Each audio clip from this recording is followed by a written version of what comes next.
products and services coming to the market next year.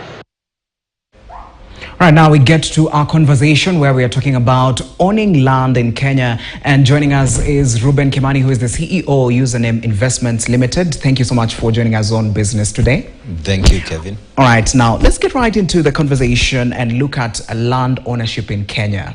And very many people, when they own land, especially when they have a piece of land that they own, maybe they've been left with by their parents, or they've just owned it by maybe inheritance. When you look at it, what should one look at to know if the land is legitimate? Thank you, Kevin, once again, and business on KTN News Business Today, the show. I'm glad to be here. Land is an emotive question in Kenya, and I think there are so many challenges down there on the ground relating to land. People are being conned. There are succession issues, inheritance issue. People are fighting over land. But being in this business for the last 10 years, there are so many things we have experienced. I would like to share some of the things that I believe are on the ground, things that can inform someone on how to make decision. Number one, in terms of knowing if the land that you are buying is legit, one of the things that you must do is called due diligence.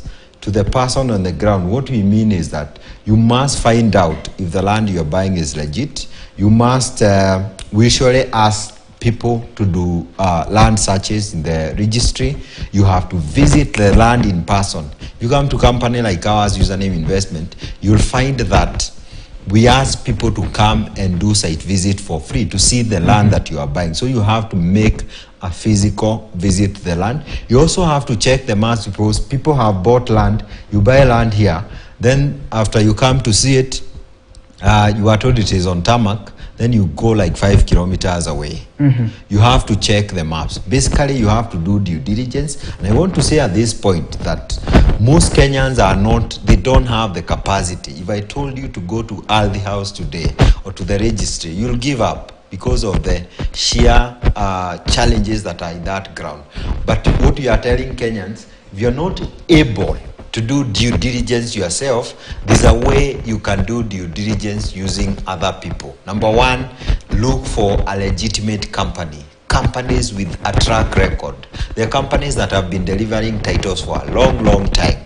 The rate of failure is very low. You have, if it's a housing development company, these companies that are selling houses, go to the ground and check a few of the projects they have done and see with your own eyes. All right, before you even continue, let us look at the various land deals that usually go wrong, where you find you've bought land, you've built on the land, and then after some years, the government comes and says, or some entities come and say, okay, this land belonged to a certain person and you have to vacate it, and you've stayed there for almost 20 years plus or 25 years plus.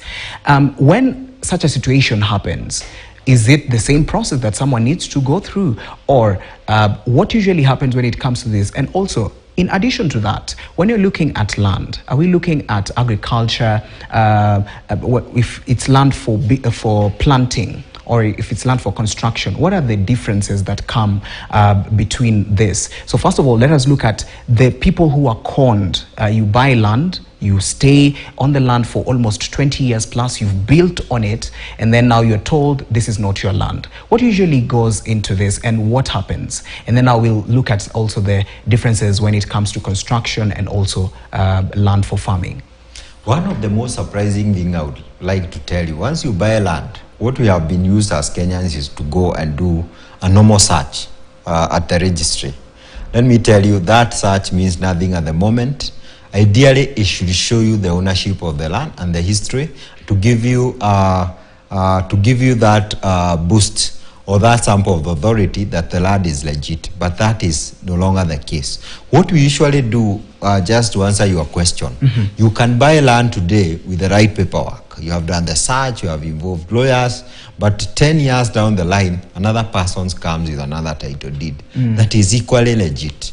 What is happening our registries, and I know they have been doing Aldisasa on all those things, we have a lot of dirty records, right? You find that for you to know the land is legit, companies like Username Investment will go so deep. We do something like perusing the file, we do parcel file searches, green card searches. We visit the neighbors. We do a lot to dig to find out who was the first owner of the land, who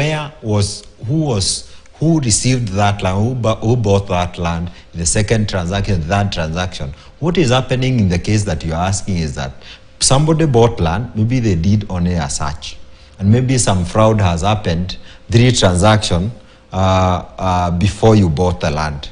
So you buy the land, maybe the owner is in the US, who had bought long time ago. Then you have built, after 10 years, somebody else comes with the original title. What happened at the point in the transaction, somebody may have fraudulently changed the paperwork. So there's a lot of dirty records, and that's why you are finding some cases that, like the one you have been seeing in the media, maybe those are rogue individuals who are trying to change paperwork right now. But there are cases where after you buy the land, maybe at some point in the past, somebody has changed the paperwork fraudulently. Now you are buying, the title that is coming out now becomes invalid because the original, at some point in the process, someone changed the paperwork. There's a lot of fraud that goes on there.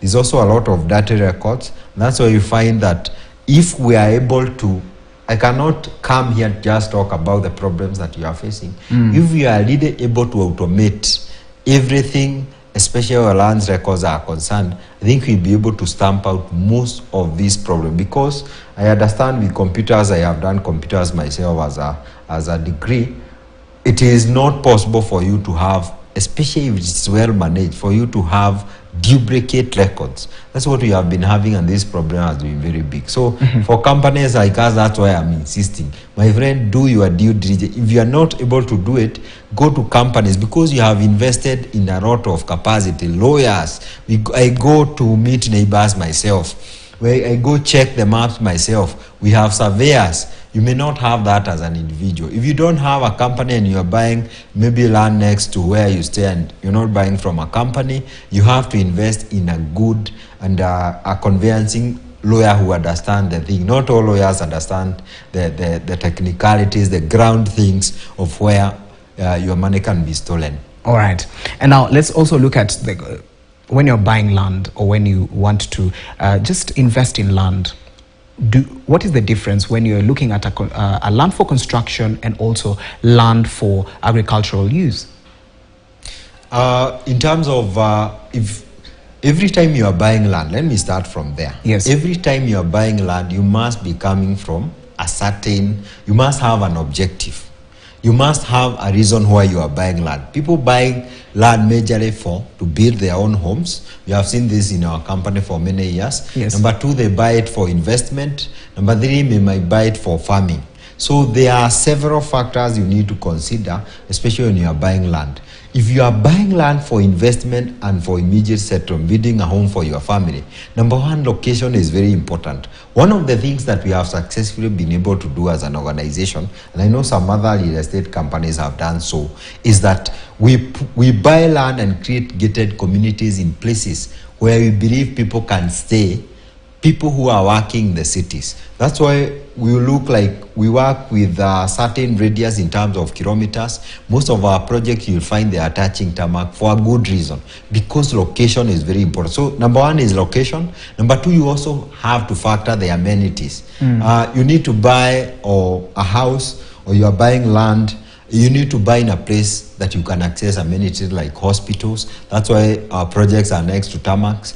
Electricity, water, we put those things in our projects, because most places in this country don't have those amenities. We'll drill boreholes there, those are amenities. You look at the schools, because once you settle there, your kids need to go to a school. You need to check the amenities that are there. I think the other thing that you have to check is in terms of, for those who are investing, one of the most important things, you are investing in land as a vehicle for investment.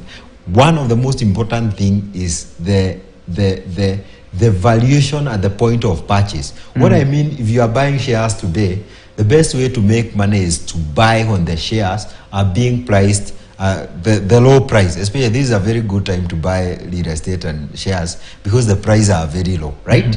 When the price go up, you make a huge profit. So you have to check when you are buying real estate if you are buying at the right price. So you have to invest in checking the valuation reports. You can do a valuation report or follow market trend analysis to find out what is the value of that location, the point you are buying. That is very important for people who invest. For agriculture, of course, you need water for or a place where it rains. Like we have land in Nakuru, and one of the things I know is that for people who are buying land there are people who buy land for farming. Though as a company, we are more specialized into residential properties. But there are those people who come to us purely, I want land for farming. What characteristic should land for farming have? Number one, it should be in a place where it receives adequate rainfall, or in a place where you can be able to drill water. There are places where you go drill a borehole and there's no water to be found. Number two, it has to be in a place where, what are you farming, for example? You need to come with your objectives in mind and your checklist to know why you are buying the land that you are buying. All right. Even as we wind up, the cost of land, of course, remains high in Kenya.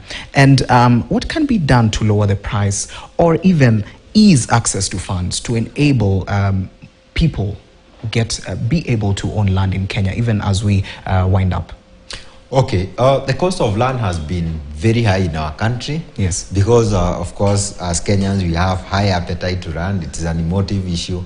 Everyone, once you finish college, people want to have land. And it is for a good reason, because of the issue of housing.